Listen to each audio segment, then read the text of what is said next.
Abhimanyu movies देखने वाले भाई सारे दर्शकों ने पवन मलिक मोखरा की हाथ जोड़कर राम राम और नमस्ते। आजकल हमारा हरियाणा जो है वो जागृत हो रहा है। आजकल युवाओं में भी एक नया जोश हो रहा है कि अपने हरियाणा का जो जेन्युइन कल्चर है हम उसमें वापस अपने हरियाणा को लेके आवा। प्राकृतिक जो चीज़ें हैं, जो नेचुरल जो चीज़ें हैं, उन पर ज़्यादा ध्यान दें। और इस मामले में हमारे साथ महाराज जी जुड़ गए हैं और उनकी पूरी संगत, उनका पूरा भाईचारा कैश को आप। और महाराज जी ने जानता कौन नहीं है, महाराज जी का परिचय फिर भी मैं दे दूँ। जटेला धाम से हैं महाराज जी महंत राजेंद्र दास जी। महाराज जियों ने भी एक गजब की पहल स्टार्ट कर रखी है। महाराज जी मेरे हिसाब से लाखों तो महाराज जी ने पेड़ लगा दिए हैं प्रकृति को साफ स्वच्छ हवा देने के लिए। हमारे लिए हमें अच्छी ऑक्सीजन मिले, अच्छी हवा मिलेगी, नेचुरलिटी मिलेगी तो हम ज़्यादा सर्वाइव कर पाएंगे। इसके अलावा महाराज जी ने एक और तगड़ी पहल छेड़ दी। महाराज जी कह रहे हैं कि भाई जैसे उड़ता पंजाब हुआ करता, ईब महाराज जी हो रहा है उड़ता हरियाणा। पहले तो सत साहेब आपको राम राम। जी जी, सभी दर्शकों को सत साहेब राम राम। जी महाराज जी, आप ठीक हो, स्वस्थ हो? जी हम बिल्कुल ठीक है, स्वस्थ हैं जी। अच्छा महाराज जी, देखिए मैं एक बात पूछूंगा, बाबा भी बीमार हो जाते हैं क्या? एक संत की वाणी है जी। दे दरे का दंड है सब काऊ को होए, ज्ञानी भोगे ज्ञान से मूर्ख भोगे रोए। स्वभावतः शरीर की मर्यादाएं हैं, तन के रोग। और हमारे संतों ने बड़े जोर दे करके वाणी भी कही है। वाणी में स्वामी नित्यानंद जी महाराज कहते हैं, दे दरे सो सबको दुखिया, सुखिया ना कोई एक, पुत्र दुखी बंधु दुखी धन के दुखी अनेक। खैर यह तो हर व्यक्ति पे लागू होती है। आपका विषय था बीमार, भाई शरीर का स्वभाव है, बीमार कोई भी हो सकता है। जी महाराज जी, जिस तरीके से मैंने आपसे हमारे दर्शकों को पहले ही बताया, मैं पहले भी अभिमन्यु मूवीज पे आपके इंटरव्यू या आपके वो जो प्रोग्राम, आप जो हरित क्रांति आपने जो चला रखी है कि भाई पेड़ लगाओ, प्रकृति को स्वच्छ बनाओ, उसके लिए मैं आपको बड़ा धन्यवाद करना चाहूंगा। क्योंकि वो आप अकेले के लिए थोड़ी कर रहे हो, ये जितनी संगत रही हो पूरा देश सब। देखिए, स्वस्थ पर्यावरण, स्वच्छ जल प्रत्येक व्यक्ति की, प्रत्येक प्राणधारी की आवश्यकता है। विडंबना की बात यह है, हम पेड़ काटे जा रहे हैं लेकिन पेड़ लगा नहीं रहे।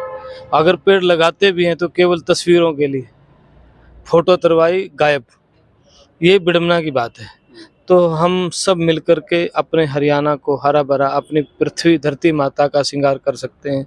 और धरती माता का श्रृंगार केवल पेड़ लगाना ही है। जी। इसके बाद महाराज जी जो मैंने बताया, आजकल कति उड़ता हरियाणा हो रहा है। छोटे छोटे बच्चे जो है नशा करने लग रहे हैं। 15-15, 16 साल के बालक इंजेक्शन अपनी बॉडी में लगाए। चिट्टे जैसा खतरनाक नाम हमारे हरियाणा में घुस गया है। पहले होया करते नशे उतने वो डेंजर नहीं थे, लेकिन अब तो कति जुल्म हो रहा है। देखिए, पहले पंजाब के अंदर हर घर घर तक नशा पहुंचा, फिर कन्वर्जन पहुंचा। कितनी मशीनरियां, एक बड़ी मशीनरी काम कर रही है। ऐसे ही हमारे हरियाणा के अंदर भी एक गांव देहात के व्यक्ति के बच्चे के पास इंजेक्शन और चिट्टा कैसा नशा पहुंच रहा है, ये बड़े दुख की बात है। आप इसको ऐसे मत समझना, बड़ी गंभीर बात है, क्योंकि इसके ऊपर एक स्पेशल मशीनरी काम कर रही है हरियाणा को खोखला करने के लिए और हमारे समाज को खत्म करने के लिए। तो हम सब प्रत्येक की जिम्मेवारी होनी चाहिए, हमने अपने समाज को, अपने परिवार को, अपने हरियाणा प्रांत को, अपने राष्ट्र को कैसे बचाना है। तो इन सब के लिए हम सब ने संकल्प लेना चाहिए, अपने बच्चों को संस्कार देने चाहिए। और जो अब हम ये कार्यक्रम कर रहे हैं, ये हरियाणा के प्रत्येक ज़िले में हमारी एक टीम बन चुकी है। लेकिन दुख की बात यह है कि हम सब जगह कार्यक्रम नहीं कर पा रहे समय के अभाव से, क्योंकि सभी इतवार चाह रहे हैं। इतवार हम इतने दे नहीं सकते, क्योंकि एक समय होता, थोड़े टाइम तक ये कार्यक्रम रहेंगे। लेकिन ये यात्रा आप हम सब जो आपके दर्शक हैं सभी का एक से अनुरोध करता हूँ कि इस यात्रा को आप हमेशा वैसे भी जारी रखें। अपने मोहल्ले में, अपने परिवार में नशा छोड़ो, परिवारों को बचाओ। इससे बड़ा धर्म मुझे लगता है और क्या हो सकता है, किसी बच्चे नशे छोड़ दें। अब एक परिवार, कल की बात है, पूर्णिमा थी कल, एक माता आके मेरे पास रोने लगी। मैंने कहा माँ क्यों रो रहे हैं? वृद्ध माता है। माँ क्यों रोई? जी थोड़ा सा खुशी सी हो रही है। मैंने कहा खुशी में रो रहे हैं आप? बोला महाराज जी मेरा बेटा शराब पीता था बहुत ज़्यादा, और हमने न्यू याद ना आ रही कि कितने धन से हम सुख पूरी रात सोए होंगे शांति से, ऐसा नहीं आ रहा था। लेकिन ये जो साइकिल यात्रा हमने निकाली नशे की, दादरी में उसने सत्संग सुना और उस दिन वो शराब छोड़ के चला गया और आज तक उसने शराब नहीं पी है। तो सर अब महाराज जी जो है रोहतक की बारी है।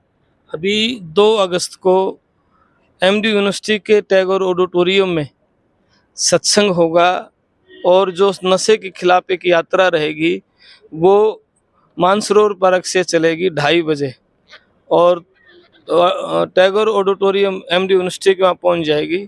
सभी बच्चे वहाँ पहुँच करके सत्संग सुनेंगे और सभी संगत के लोग भी आएंगे, रोहतक शहर के आसपास के।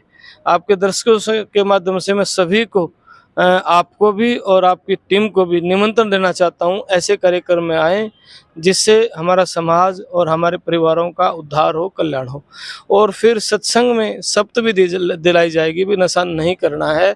और उसके साथ हम सबको एक एक पेड़ देंगे ताकि पर्यावरण भी हमारा बचे, दूषित वातावरण ना हो। जी, महाराज जी ने इस यात्रा की जो है वो रूपरेखा आप लोगों को बता दी। एक बार फिर मैं इसको दोहरा दूं, आने वाली 2 तारीख को, 2-3 दिन बाद ये 2 तारीख है, 2 अगस्त को आप सब साथी इस यात्रा में शामिल हों।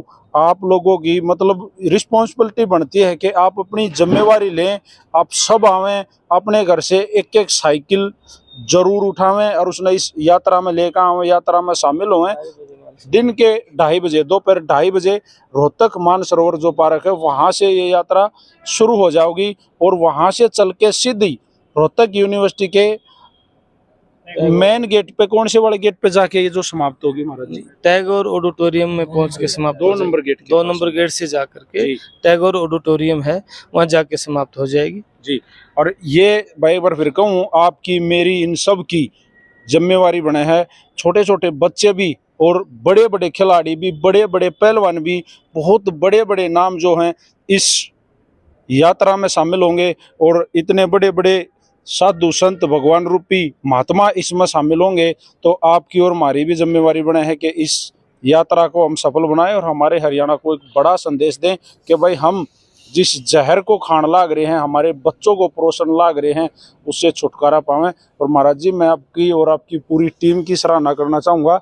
गजब कर दिया आपने, जितनी तारीफ करूँगा उतनी कम रहेगी। बहुत गजब और अति उत्तम, अति सुंदर और गणेश शब्द मैंने आते नहीं। देखिए, राष्ट्रीय पहलवान भी भाग लेंगे, 1-2 अर्जुन अवार्डी पहलवान भी आएंगे जी। और मैं दोनों कहूँ और अर्जुन अवार्डी जितने अवार्डी हैं, जितने अंतर्राष्ट्रीय हैं, सुनते हूँ तो आपकी जिम्मेवारी बने है इस यात्रा में शामिल होने की। और महाराज जी जो प्रयास करने लाग रहे हैं, मतलब कई बनों ने कहा बजा थर घना काम कर दे है, महाराज जी गजब कर रहे हैं, गजब। महाराज जी हमारे सब की जिम्मेवारी बनती है हमारे समाज को बचाना। जी बिल्कुल। मैं एक छोटी सी बच्ची मेरे पास आकर के, बहुत छोटी बच्ची, रोने लगी, महाराज जी मेरे पापा शराब कब छोड़ेंगे? बड़े दुख की बातें हैं। मैंने कहा आपको क्या हो गया? बोले मेरी माँ को पीटते हैं। ये सुन के आंखें भरे आती हैं और देखते हैं जो छोटे छोटे बच्चों के परिवार बर्बाद हो रहे हैं। भाई जी ध्यान सिमरन भजन करना हमारी प्राथमिक रहनी है, सबकी होनी भी चाहिए, क्योंकि परमात्मा ने मानव जीवन दिया है, इसको सार्थक करना मालिक के नाम की कमाई के बिना सार्थक हो नहीं सकता। लेकिन जिस समाज में हम रह रहे हैं अगर वो बर्बाद हो जाएगा, उनकी पीढ़ी वो भी हमारी जिम्मेवारी बनती है सबकी। और मैं आपके दर्शक, आपके चैनल के माध्यम से सभी संतों से आग्रह करता हूं, अब कम से कम अपने अपने क्षेत्र में युवाओं को बचाने का काम करें और हमारा समाज बच जाएगा, नहीं तो ये बर्बाद हो रहा है। इसके ऊपर बड़ा चिंतन और चिंता का विषय है, ताकि हमारा समाज को कैसे बचाया जा सके। सबकी जिम्मेवारी है, मेरी अकेले की नहीं, हम सब की, सारे हरियाणा वासियों की। यहाँ भगवान श्री कृष्ण का आगमन हुआ था, हरि का आना हरियाणा, तो इस हरियाणा को सुंदर रखना सबकी जिम्मेवारी है जी। और आप लोगों की जिम्मेवारी ये बने है, इस एक बार फिर को यात्रा में शामिल हो और यूनिवर्सिटी में रोहतक के आके 2 तारीख ने इस सत्संग को सुनो। भाई साहब महाराज जी हजारों आदमी आएंगे, 2-4 आदमी भी नशा छोड़ जाएंगे तो वो 2-4 घर उस सदन बस जाएंगे। बिल्कुल जी, बिल्कुल संकल्प लेंगे बच्चे और नशा छोड़ देंगे। और कितने बच्चे नशा न करने की जो कसम खाएंगे वो हम आपके चैनल के सामने वो सब रख देंगे। इतने बच्चों ने लिख के रूप में दिया कि हम नशा नहीं करेंगे जी। और हम भी भाई पूरा जोर लगा गए इस प्रयास को प्रचार के माध्यम से फैलाओगे और हमारा यो धर्म भी बना है। सारे भैया न राम राम, महाराज जी सत साहिब, बड़ा बड़ा धन्यवाद जी। आप सभी दर्शकों को बहुत बहुत आभार, आपने सुना। और एक ही निवेदन है भाई, इसको शेयर करें और आप सभी पहुंचे उस यूनिवर्सिटी के अंदर। बोल सदगुरुदेव महाराज की जय। थैंक यू जी महाराज। जी धन्यवाद।